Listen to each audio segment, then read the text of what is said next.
আসসালামু আলাইকুম। আশা করি সবাই ভালো আছেন। ইনশাল্লাহ আমিও ভালো আছি।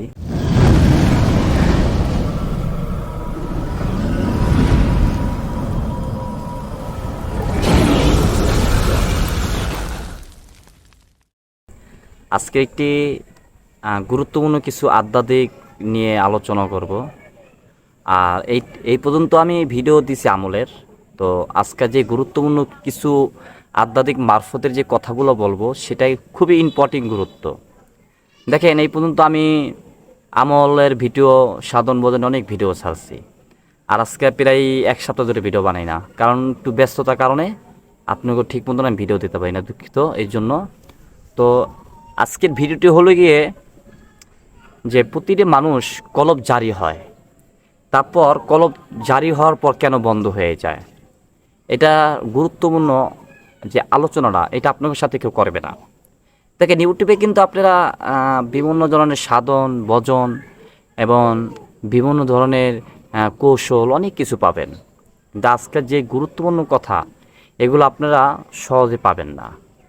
এই জন্যই তো রানা চ্যানেলের সবাই যখনই ভিডিও ছাড়ে দেখার জন্য তারা ব্যস্ত হয়ে থাকে, কারণ যে অপেক্ষা করে যে ভিডিওর কোন টাইমে রানায় ছাড়বে। আজকের আলোচনা হলো, যখন আমরা দরবার শরীফে যাই তখন আমাদের কলব অটোমেটিক জারি হয়ে যায়। দরবারে যখন আমরা যাই অটোমেটিক কলব জারি হয়ে যায়, মানে মরা কলব জিন্দা হয়ে যায়, ওরা খেলতে থাকে। আর আল্লাহ রাসূলের প্রেম জাগৃত হতে থাকে বেশি বেশি, জিকির করতে মন চায়। যখন আমরা দরবার থেকে যখন আমরা যার স্থানে চলে আসি, তখন কেন আমাদের কলব ওই দরবারে যে হাল থাকে, যে মজা পাই, সেই মজাটা কেন পাই না? দেখেন, হুজুরের কলবে নামাজ এবং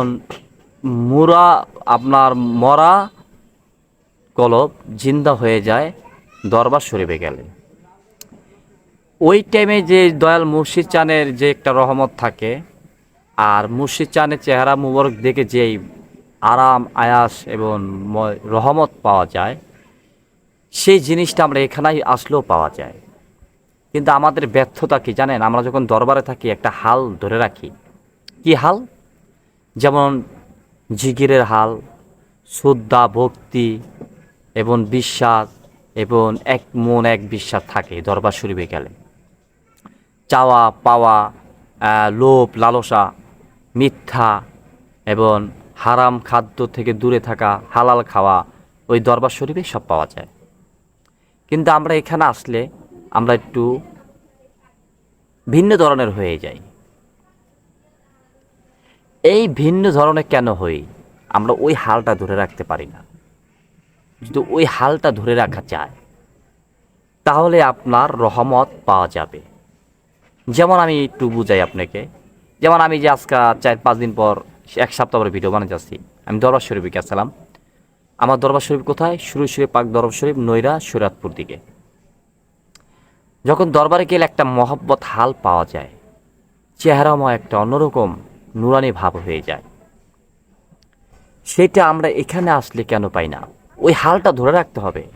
মানে দরবার শরীফে যে হালটা হয়ে যায়, ওই হালটা কলবের দিকে জিগির মেসেজ পাঠাতে হবে। এখন বলতে পারেন যে কলবে কি জিগির মেসেজ পাঠানো যায়? অবশ্যই পাঠানো যায়। কিভাবে পাঠানো যায়? তো নতুন হলে চ্যানেলটিকে সাবস্ক্রাইব করে রাখুন, পুরান হলে একটি লাইক করে দিন এখনই। কারণ এত গুরুত্বপূর্ণ আলোচনা কেউ গোপন আলোচনা কেউ করবে না। আধ্যাত্মিক মারফত সবাই চেনে, সবাই বোঝে, কিন্তু মানে কয়জনে? মানে অর্থাৎ আমরা সবাই দেহতত্ত্ব, আধ্যাত্মিক মারফত, অমুক সাধন তমুক সাধন সবই জানি, কিন্তু আমরা করি কয়জন? প্র্যাকটিক্যাল করি কয়জন? খালি জানলে শুনলে হবে না, করতে হবে। এই যে আমি আজকে আপনার আলোচনাতে যে কলব জারি, দরবার শরীফ গেলে কলব জারি হয়ে যায়, তারপর ওখান থেকে আইসা বললে কলবটা আস্তে আস্তে মৃত্যু গ্রহণ করে। অর্থাৎ মৃত্যু গ্রহণ কি? মানে এটা বন্ধ হয়ে যায়, মানে ঘুমন্ত অবস্থায় মৃত্যু মতন হয়ে থাকে। সেটাকে জাগৃত করতে হলে ওই যে আপনার দরবার শরীফ গেছেন, তার দিকে, তার দরবার শরীফ, তার হুজুরের চেহারা মোবারক, তার প্রেম, তার কথা, সে আপনাকে কি বলে দিয়েছে, সেগুলো মনে রাখতে হবে। প্রতিটা ভক্তই সাধন জানুক আর না জানুক, দরবারে গেলেই কলব জারি হয়ে যায়। আধ্যাত্মিক মারফত সাধন থাকুক আর না থাকুক, দরবারে গেলেই অটোমেটিক হুজুরের সামনে পড়লেই কলব জারি হয়ে যায়। এটা অর্থ হলে গিয়ে ওখানে যে হুজুরের যে রহমতটা, এই রহমতটা আমরা ধরে রাখতে পারি না ভাই। তাই আমাদের কি করণীয়? আমরা সারাদিন ব্যস্ততা থাকি, সারাদিন ব্যস্ততা থাকার পরও আমাদের ঘুমানোর আগে আমাদের দরকার যে কলবের দিকে চোখ বন্ধ করে কলবের দিকে মনে মনে বলতে হবে আল্লাহু আল্লাহু আল্লাহু। অর্থাৎ আমাদের বুঝতে হবে যে আমরা মুখ দিয়ে কইতাছি না, আমাদের কলবে বলতাছে। এই প্র্যাকটিক্যাল এই জিনিসটা কইরা আপনি দরবার শরীফে মনে করবেন যে আপনি বাসায় বসে আছেন না, এই যে আমি বসে রয়েছি, চোখ বন্ধ করে মনে করবেন যে আমি দরবারের ভিতরেই বসে রয়েছি, একজন আল্লাহর অলি, একজন আল্লাহর আউলিয়ার সামনেই বসে রয়েছি, তার চরণের সামনে বসে রয়েছি। এ মনে করে হুজুরকে সামনে রেখে চোখ বন্ধ করে আপনি জিকির চালাবেন। এই যে আমি যেমন চোখ বন্ধ করে রাখছি, এভাবে জিকির চালাবেন, ঠিক আপনারা ভালো ফল পাবেন। করেই দেখেন না যে রানা আইস পর্যন্ত যা দিছে এক চুল পরিমাণ মিথ্যা জিনিস দেয় না। অনেকে বোঝে, দেখেন অনেকে তো বুঝা, কিছু কিছু লোক আছে, যেমন আমরা যখন বায়াত গ্রহণ করতাম তখন বলতাম যে কিভাবে নিজেকে চিনবো, নিজেকে চেনার জন্য আহলে বায়াত গ্রহণ করা আর একজন আল্লাহর ওলি হাত ধরা, আর একটা কারণে সেটা হলে আল্লাহ রাসুলকে জেনে পাওয়া যায়। এটা সে রাস্তা বাতায় দিব, রাস্তা দেখাই দেবো, সেই রাস্তা আমাদের চলতে হবে। এখনকার কিছু কিছু ভক্ত বের হয়ে গেছে, এখন কিছু কিছু কিছু কিছু লোক বের হয়ে গেছে, বায়াত গ্রহণ করার পর কয় আমি নিজেকে চিনবো, আমি মালিককে লাভ করতে চাই। আপনি পারবেন? যে কিছু কিছু পীরসাব আছে বায়াতে করার লোভে, কিংবা কিছু কিছু ভণ্ড আছে এরা বায়াত গ্রহণ করার লোভে এরা বলে হ্যাঁ পারবে, তুমি আল্লাহ রাসুলকে লাভ করতে পারবে, তোমার কলবও জারি করতে পারবে, তুমি নিজেকেও চিনতে পারবে শিওর। এভাবে শিওর দিয়ে কেউ বায়াত গ্রহণ করাতে পারে না। আল্লাহ রাসুলও কখনো শিওর দেয় নাই, কখনো শিওর দেয় নাই, কারণ যা বলছে আল্লাহর মুখে, আল্লাহ যা বলছে তার রাসুল পাকে বলছে। কিন্তু কিন্তু মনে হয় এরকম রাখতে হবে যে তোমার আল্লাহ রাসুলকে তুমি লাভ করতে চাও, কিংবা কলব জারি হবে ইনশাল্লাহ। মালিক যদি তোমার ভাগ্য থাকে, মালিক যদি রহমত করে, আল্লাহর ওলির দয়া থাকলে ইনশাল্লাহ একদিন তুমি পারবে, এভাবে বলতে হবে। তাই বলে আপনি শিওর দিতে পারেন না, তাই না?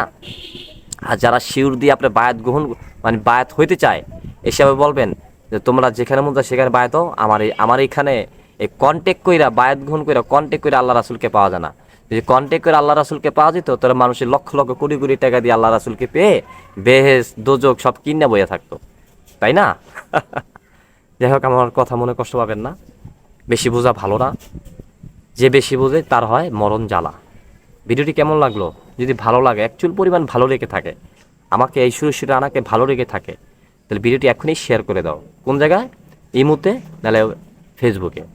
আর ভালো লাগলে অবশ্যই কী ধরনের ভিডিও লাগবে কমেন্ট করে জানিয়ে দাও। সবাই বলে বিদায় নিচ্ছি, সবাই ভালো থাকো, সহি সালামত থাকো, আল্লাহ হাফেজ। আমাদের ভিডিওটি ভালো লাগলে অবশ্যই চ্যানেলটিকে সাবস্ক্রাইব করে রাখুন, পাশে বেল আইকনটি ক্লিক করে দিন ও আমাদের নতুন আপডেট ভিডিও পেয়ে যাবেন। তো সবাই ভালো থাকবেন, ধন্যবাদ।